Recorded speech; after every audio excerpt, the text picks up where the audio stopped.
সালাম আলাইকুম রহমতুল্লাহ।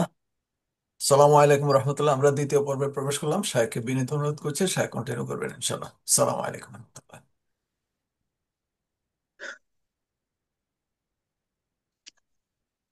জি শায়খ, আপনি শুরু করুন।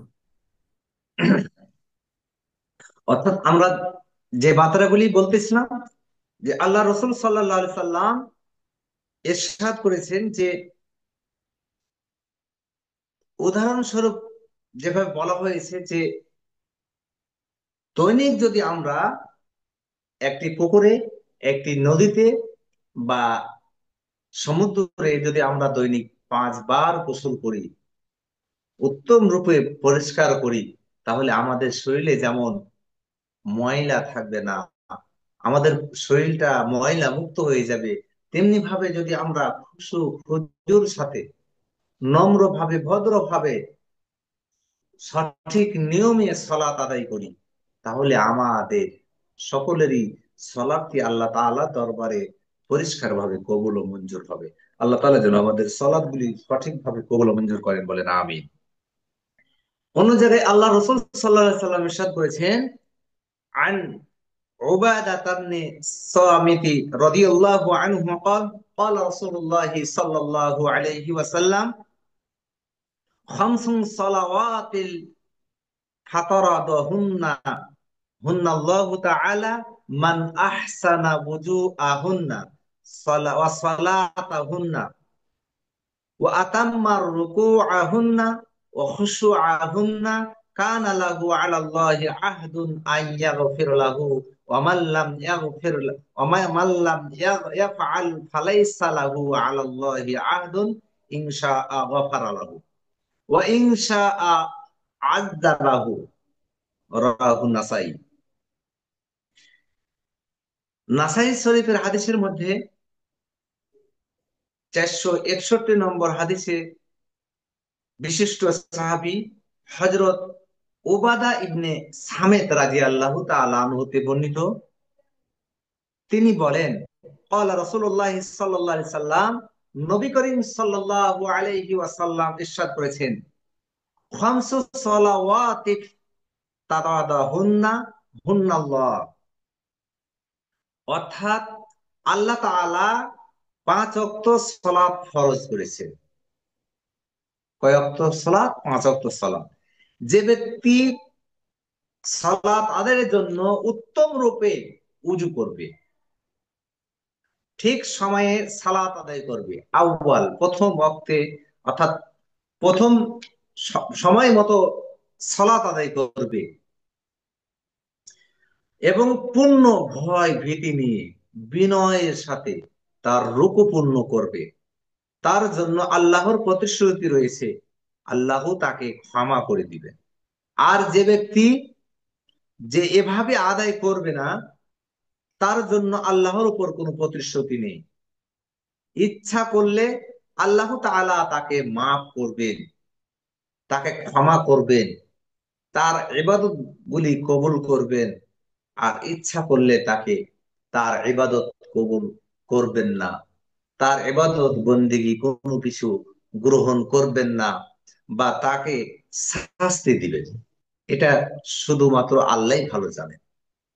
এই হাদিসটি ইমাম নাসাই তার 461 নম্বর হাদিসের মধ্যে বর্ণনা করেছেন। এই 5 ওয়াক্ত সালাত কায়েমের ব্যাপারে বা সালাতের পাশাপাশি যাকাতের ব্যাপারে আল্লাহ রাসূল সাল্লাল্লাহু আলাইহি সাল্লাম ইরশাদ করেছেন, আন আবি উমাইমা রাদিয়াল্লাহু তাআলা আনহু قال قال رسول الله صلى الله عليه وسلم صلوا خمسكم وصوموا شهركم وأدوا زكاة أموالكم وأطيعوا ذا أمركم تدخلوا جنة ربكم রাহুল আহমদ। ইমাম আহমদ তার কিতাবের মধ্যে যে হাদিসটি বর্ণনা করেছেন, এখানে বিশিষ্ট সাহাবী হযরত আবু উমামা বাহিলি রাদিয়াল্লাহু থেকে বর্ণিত। তিনি বলেন, নবী করিম সাল্লাল্লাহু আলাইহি সাল্লাম ইরশাদ করেছেন, তোমাদের প্রতি নির্ধারিত 5 ওয়াক্ত সালাত কায়েম করো। অর্থাৎ 5 ওয়াক্ত সালাত কায়েম করার কথা বলা হয়েছে। এবং কি বলেছেন? ওয়াসুমু শাহরুকুম, এবং রমজান মাসের সিয়াম পালন করো। ওয়া আদ্দু যাকা আমওয়ালিকুম, তোমাদের মালের জাকাত প্রদান করো, তোমাদের মালটিকে পবিত্র করো, তোমাদের মালকে বৃদ্ধি করো, কিসের মাধ্যমে? জাকাতের মাধ্যমে। ওয়া আতিউ যা আমরিকুম, তোমাদের ঊর্ধ্ববর্তন কর্মকর্তা, অর্থাৎ আমরা যে কাজ করি না কেন, আমরা যদি কোনো জায়গায় ব্যবসাতে যাই, কোনো জায়গায় দিন প্রচারের জন্য যাই, কোনো জায়গায় বাণিজ্যে যাই, অথবা কোনো জায়গায় সফরে যাই, তাহলে অন্য এক জায়গায় আল্লাহ রসুল সাল্লাহ সাল্লাম বলেছেন, যখন তোমরা দুইয়ের অধিক কোনো জায়গাতে অতিক্রম করবে বা পথ চলবে বা কোনো দিনের কাজে যাবে, তখন তাদের মধ্য থেকে একজনকে নেতা বানিয়ে নাও। তো এখানে ওই নেতার কথাই বলা হয়েছে যে তোমাদের ঊর্ধ্ববর্তন বা তোমাদের উপরে যারা থাকবে বা তোমাদের প্রতিনিধি থাকবে, কর্মকর্তার অনুগত্য করো, তাহলে তোমরা তোমাদের প্রতিপালকের জান্নাতে প্রবেশ করতে পারবে। অর্থাৎ যদি আমি নেতাকে না মানি, তিনজনের মধ্যে যাকে জিম্মাদার বানা হয়েছে, যাকে প্রতিনিধিত্ব তৈরি করা হয়েছে, যাকে আমিরের দায়িত্ব দেওয়া হয়েছে, তার কথা মোতাবেক যদি না চলি, তাহলে আমার হয়তো বা ভুল হতে পারে। তবে যদি ওই নেতার কোনো কাজ কর্ম ভুল থাকে, আমরা তাদেরকে সহযোগিতা করতে পারি। কিভাবে করতে পারি? যে ওস্তাদজি অথবা আমাদের নেতা বা মুরব্বী বা দিনী ভাই, আপনার এই কাজটি কোরআন হাদিস মোতাবেক হচ্ছে না, তাই আমি আপনার এই কাজটি মানতে পারছি না। এই বিষয়টা হলো, যদি সঠিক সেই মেসেজ দেন, তিনি যদি সঠিক বার্তা দেন, তিনি যদি সঠিক জ্ঞান আমাদেরকে দেন, সঠিকভাবে পরিচালনা করেন, তাহলে তার পরিচালনা সঠিকভাবে গ্রহণ করা প্রত্যেক মুসলমানের উপরে একটি দায়িত্ব হয়ে যায়।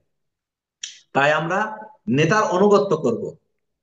অন্য জায়গায় আল্লাহ রসুল সাল্লাল্লাহু আলাইহি সাল্লাম মুসনাদে আহমদের মধ্যে বলেন, আন আব্দুল্লাহ ইবনে উমর রাদিয়াল্লাহু তাআলা আনহু আনিন নবী আনিন নবী সাল্লাল্লাহু আলাইহি ওয়াসাল্লাম আন্নাহু যাকারা as-সালাতা ইয়াওমা ফাকাল মান হাফাযা আলাইহা কানাত লাহু নূরা ওয়া বুরহানা ওয়া নাজাতান ইয়াওমাল কিয়ামাহ ওয়া মান লাম ইউহাফিজ আলাইহা লাম ইয়াকুন লাহু নূরা ওয়ালা বুরহানা ওয়ালা নাজাহ ওয়া কানা ইয়াওমাল কিয়ামাতি মা'a কারুন ওয়া ফিরআউন ওয়া হামান ওয়া আইয়িবনিল খালাফ।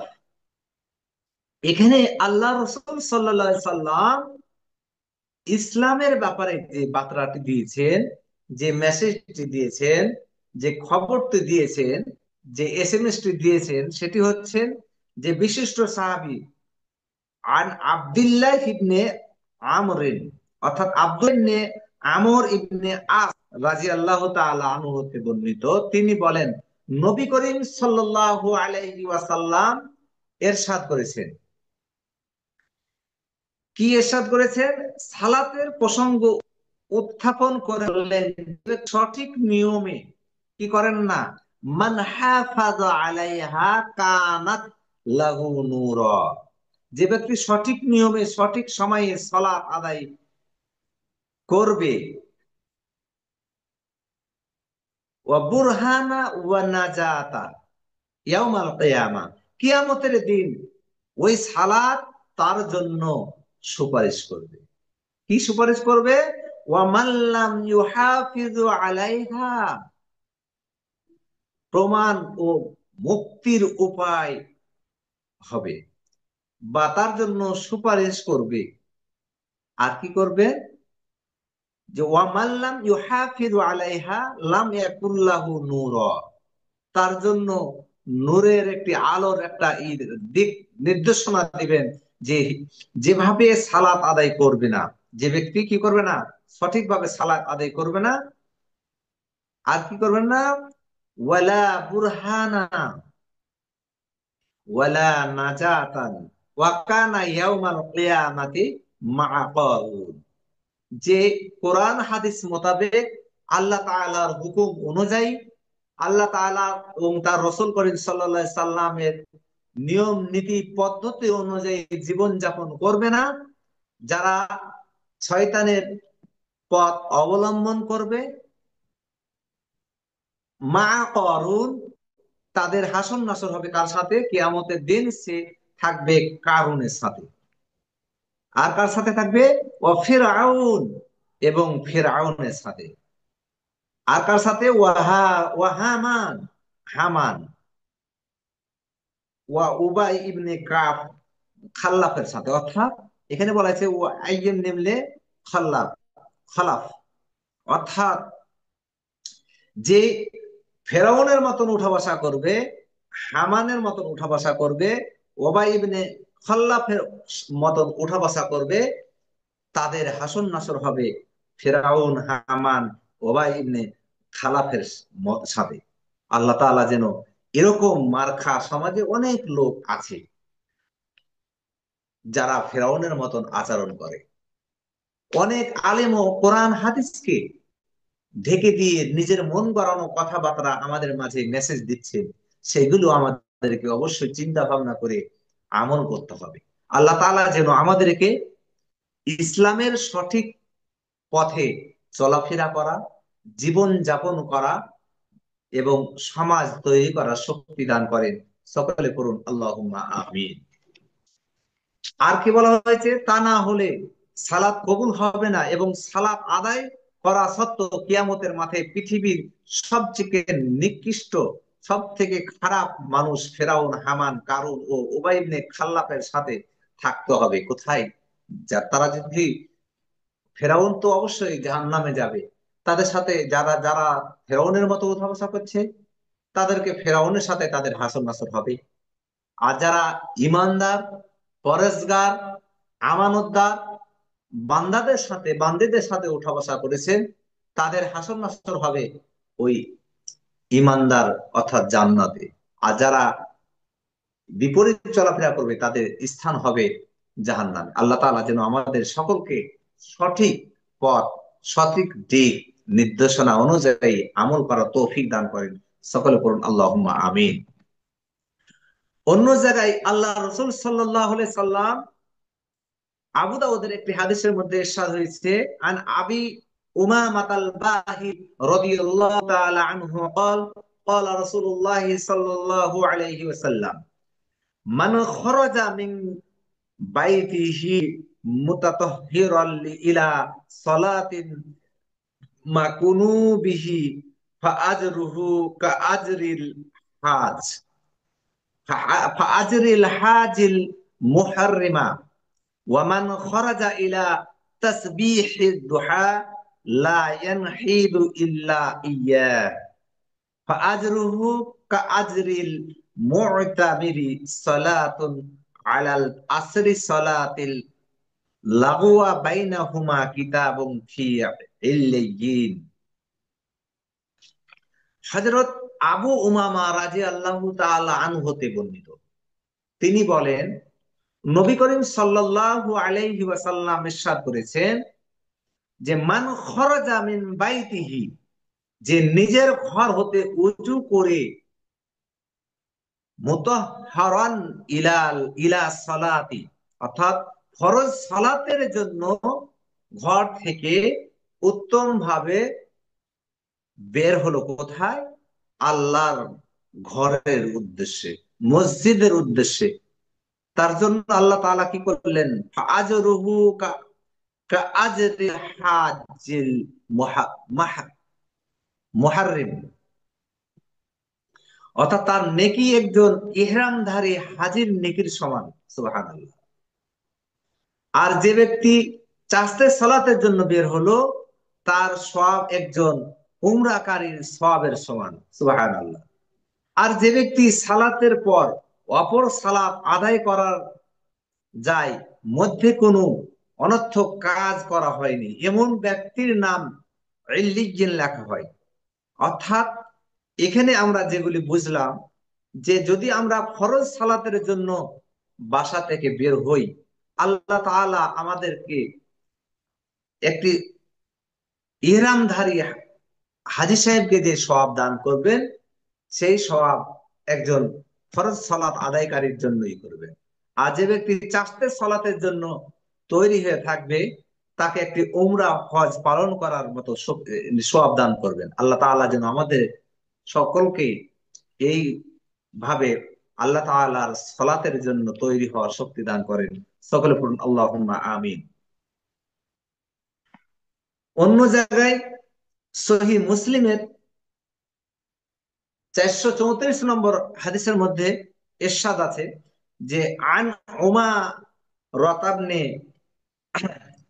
হযরত উমারা ইবনে রুয়াইবা রুয়াইবা ক্বালা সামি'তু রাসূলুল্লাহ সাল্লাল্লাহু আলাইহি সাল্লাম, অর্থাৎ হযরত উমারা ইবনে রুয়াইবা রাদিয়াল্লাহু তাআলা আনহু হতে বর্ণিত, তিনি বলেন রাসূল করিম সাল্লাল্লাহু আলাইহি সাল্লামকে বলতে শুনেছি, ইয়াকুলু লাই ইয়ালিজান নার, কখনো এমন ব্যক্তি জাহান্নামে যাবে না, আহাদুন সাল্লা ক্বাবলু তুলুইল শামসি ওয়া ক্বাবলাল গুরুবিহা, যে ফজর ও আসরের সালাত আদায় করে। অর্থাৎ যে ব্যক্তি ফজর এবং আসরের সালাত আদায় করবে, সে জাহান্নামে যাবে না। কিন্তু আমরা ফজরের সালাতে অনেক গাফলতি করি।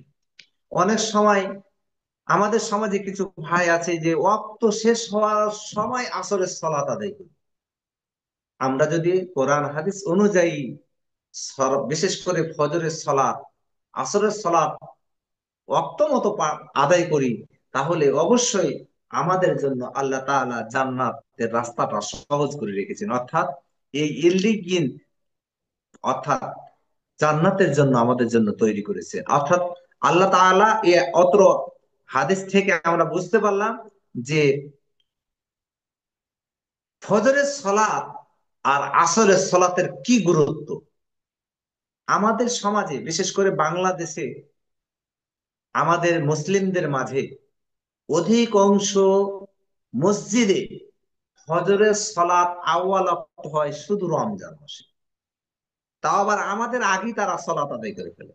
দেখা যাচ্ছে যে ইমাম সাহেবকে সেহরি খাওয়ার সাথে সাথে 5 থেকে 7 মিনিট সময় দিলে বাস, তারপরে যে আমি মসজিদে জামাত ধরবো, এই জিনিসটা আর পাই না।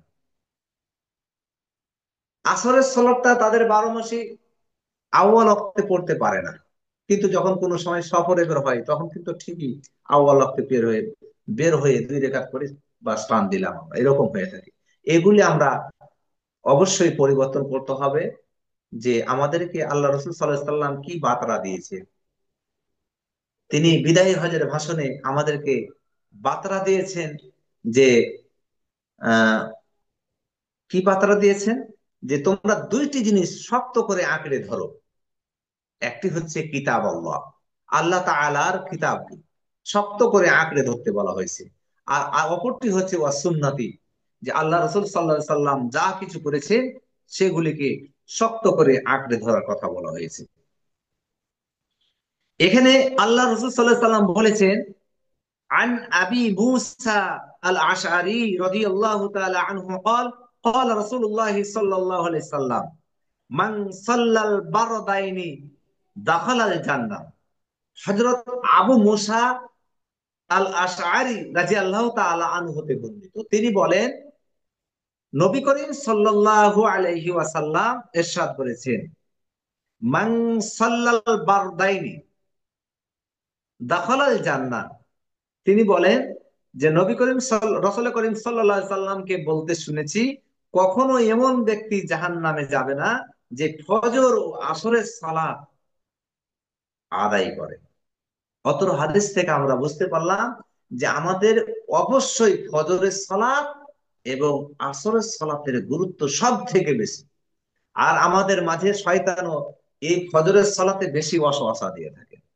তাই ফাওয়াসওয়াসা লাহুমুশ শাইতান, শয়তানের ওয়াসওয়াসা থেকে যেন আমরা বাঁচতে পারি, এজন্য আমরা যখন ঘুমাবো তখন অবশ্যই ডান কাঁধে এই হাতটি রেখে ঘুমাবার দোয়া পাঠ করে যেন ঘুমাই। এবং যখন আমরা ঘুম ভাঙবে এবং নিয়ত করতে হবে, যখন আমরা আল্লাহ আমাকে তাহাজ্জুদের সালাত আদায় করার শক্তি দাও, ফজরের সালাত জামাতের সাথে আদায় করার শক্তি দাও, তা এই নিয়ত করে যখনই আপনি ঘুমাবেন, দেখবেন যে হ্যাঁ ইনশাআল্লাহ আল্লাহ তাআলার পক্ষ থেকে আপনার ঘুম ভেঙে যাবে, আর সাথে সাথে আপনি উঠে পড়ে সালাত আদায় করবেন। যে ব্যক্তি ফজর এবং আসরের সালাতের গুরুত্ব দিবে, নিঃসন্দেহে সে ব্যক্তি জান্নাতি। এবং অবশ্যই আমাদের সকলকে যেন আল্লাহ তাআলা ফজর ও আসরের সালাতের সঠিক সময়ে আদায় করা তৌফিক দান করেন। সকলে পড়ুন আল্লাহুম্মা আমিন। এই হাদিস থেকে আমরা কি শিখতে পারলাম? যে ফজর ও আসরের সালাতের বিশেষ গুরুত্ব বোঝানো হয়েছে।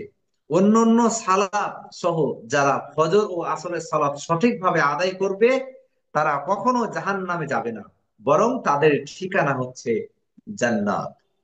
আমরা আমাদের কি অবশ্যই জান্নাত চাইতে হবে। কোন জান্নাত? জান্নাত তো অনেক আছে, তার মধ্যে জান্নাতুল ফেরদাউসটাই আমাকে চাইতে হবে। যদি আমাদের কপালে জান্নাতুল ফেরদাউস না থাকে, তাহলে কমপক্ষে রায়হান নামক বা আরো অন্য কোনো জান্নাত আছে, এগুলি তো কমপক্ষে পাবো। আল্লাহ তাআলা যেন আমাদের সকল আমলগুলি কবুল ও মঞ্জুর করেন। সকলে পড়ুন আল্লাহুম্মা আমিন। অন্য জায়গায় এই এশার সালাতের ব্যাপারও আল্লাহ রাসূল সাল্লাল্লাহু আলাইহি সাল্লাম গুরুত্ব দিয়েছেন। এশা এবং ফজর, এশার সালাত এবং ফজরের সালাতের ব্যাপারে আল্লাহ রাসূল সাল্লাল্লাহু আলাইহি সাল্লাম ইরশাদ করেছেন, আন উসমান রাদিয়াল্লাহু তাআলা আনহু قال قال رسول الله صلى الله عليه وسلم من صلى العشاء في جماعة فكأنما قام نصف الليل ومن صلى الصبح في جماعة فكأنما صلى الليل লাইলা কুল্লাহ। রাহুল মুসলিম।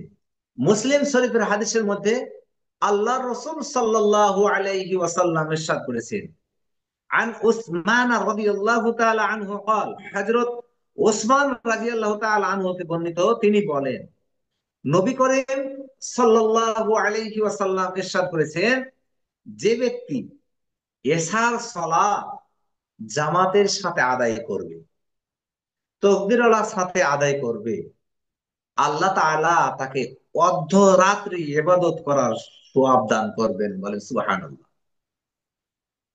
এই হাদিসে আবার বলা হয়েছে, যে ব্যক্তি ফজরের সালাত জামাতের সাথে তাকবীরওয়ালার সাথে আদায় করবে, সে পুরা রাত্রি ইবাদত করার সওয়াব পাবে। বলেন সুবহানাল্লাহ। তাহলে আমরা উপরের হাদিস থেকে বুঝতে পারলাম, যে ব্যক্তি আসর এবং ফজরের সালাত আদায় করবে, সে ব্যক্তি জান্নাত। অতর হাদিস থেকে আমরা বুঝতে পারলাম, যে ব্যক্তি এশার সালাত জামাতের সাথে আদায় করলো, সে অর্ধেক রাত্রি ইবাদত করলো। এবং যে ব্যক্তি এশার সালাত আদায় করার পর ঘুমিয়ে পড়লো, অথবা ইবাদত বন্দেগী করলো, অথবা কোনো কাজ সারার পর সে ফজরের সালাতে উপস্থিত হলো এবং তাকবীরুল্লাহর সাথে জামাতের সাথে আদায় করলো, সে যেন পূর্ণ রাত্রি সালাত আদায় করার সওয়াব পেল। বলেন সুবহানাল্লাহ। আল্লাহ তাআলা যেন আমাদের সকলকে সঠিকভাবে সঠিক নিয়মে সালাত আদায় করার তৌফিক দান করেন। সকলে পড়ুন আল্লাহুম্মা আমিন। এবং অন্য একটি হাদিসের মধ্যে বিশিষ্ট সাহাবী হযরত আবু হুরায়রা রাদিয়াল্লাহু তাআলা আনহু হতে বর্ণিত, তিনি বলেন, অর্থাৎ আন আন আবি হুরায়রা রাদিয়াল্লাহু তাআলা আনহু قال قال رسول الله صلى الله عليه وسلم لو يعلم الناس ما في النداء والصف والصف الأول ثم لم يجدوا إلا أن يستهموا عليه لاستهموا ولو يعلمون ما في تحت جيبي لاستبقوا إليه ولو يعلمون ما في عتمه والصبح لا توهما ولو حبوا। রাহুল বুখারী। বিশিষ্ট সাহাবী হযরত আবু হুরায়রা রাদিয়াল্লাহু তাআলা আনহু হতে বর্ণিত, তিনি বলেন, নবী করিম সাল্লাল্লাহু আলাইহি ওয়াসাল্লাম ইরশাদ করেছেন, লাউ ইয়ালামুন নাসু মা ফিন নিদা ওয়াস সাবহিল আউয়াল, যদি কোনো মানুষ জানতো আজান দেওয়া এবং সালাত আদায়ের জন্য প্রথম সারিতে দাঁড়ানোর মধ্যে কি যে নেকি আছে, তাহলে মানুষেরা, তাহলে মুসলিমেরা এই প্রথম সারিতে দাঁড়াবার জন্য, প্রথম প্রথম সারিতে উপস্থিত হওয়ার জন্য লটারি করা হলো বা লটারি করা ব্যতীত তাদের কোনো উপায় থাকতো না। আমরা অনেক সময় কোনো কিছু যদি মানে সমান হয়ে যায় বা অন্য কিছু হয়ে যায়, আমরা কি করি? লটারি করি। গতকালকে আলহামদুলিল্লাহ আমার দুইটা কন্যা, বড় মেয়েটা কোরআন প্রতিযোগিতায়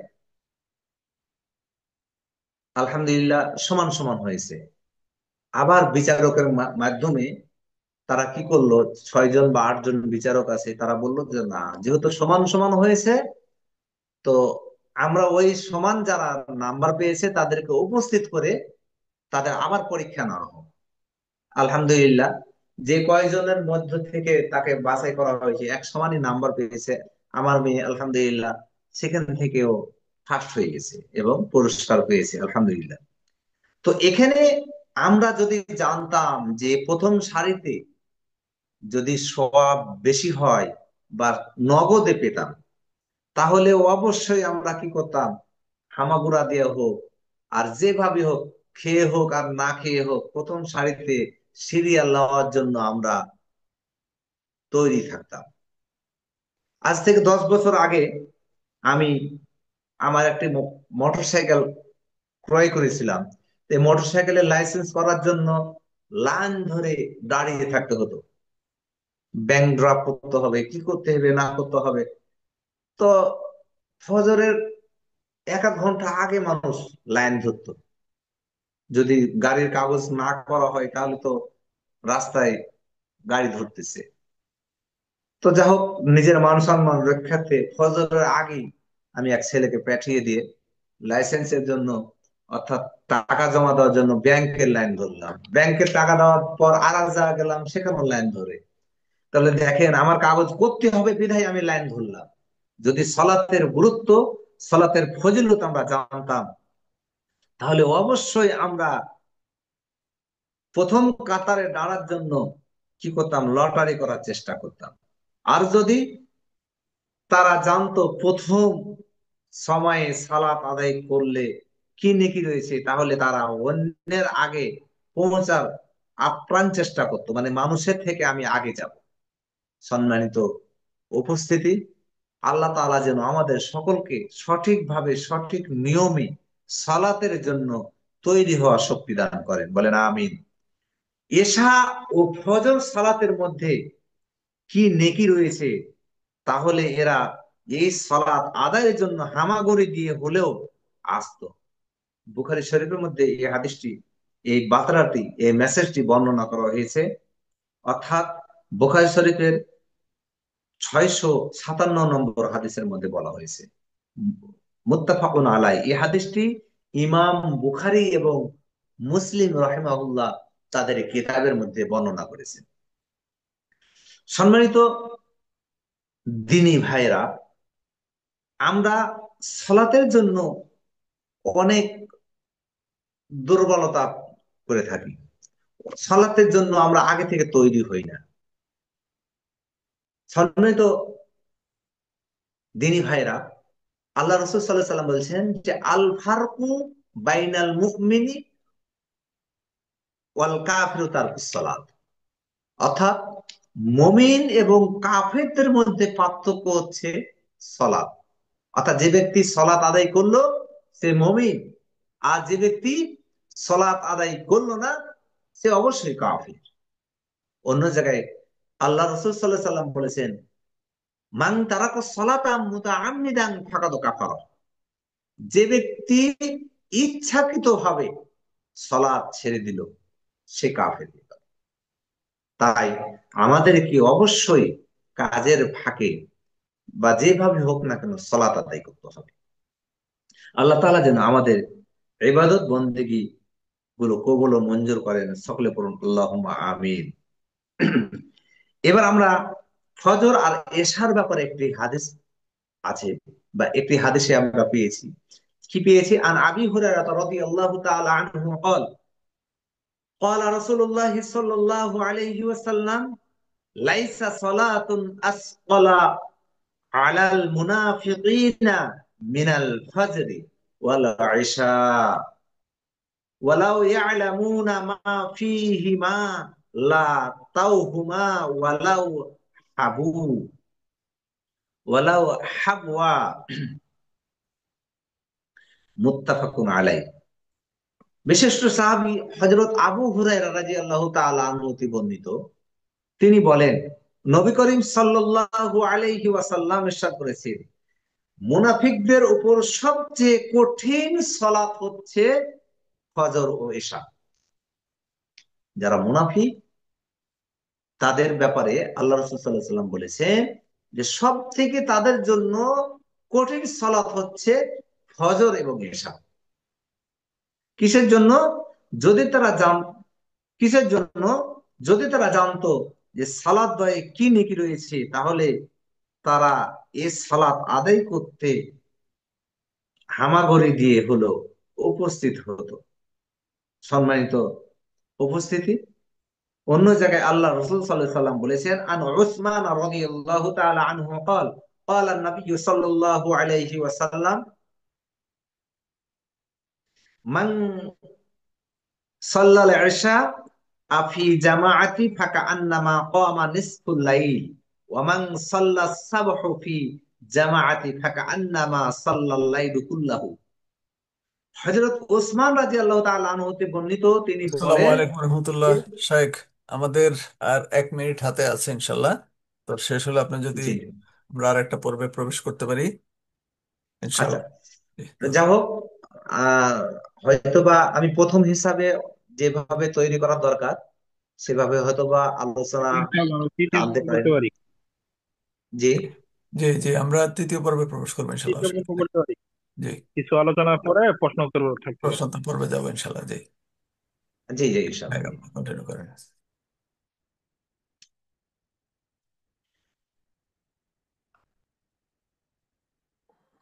এই পর্ব শেষ হয়ে যাবে সাদাউল্লাহ ভাই, বুঝতে পারছেন? 1 মিনিট জি। আছে, এখনই কেটে যাবে।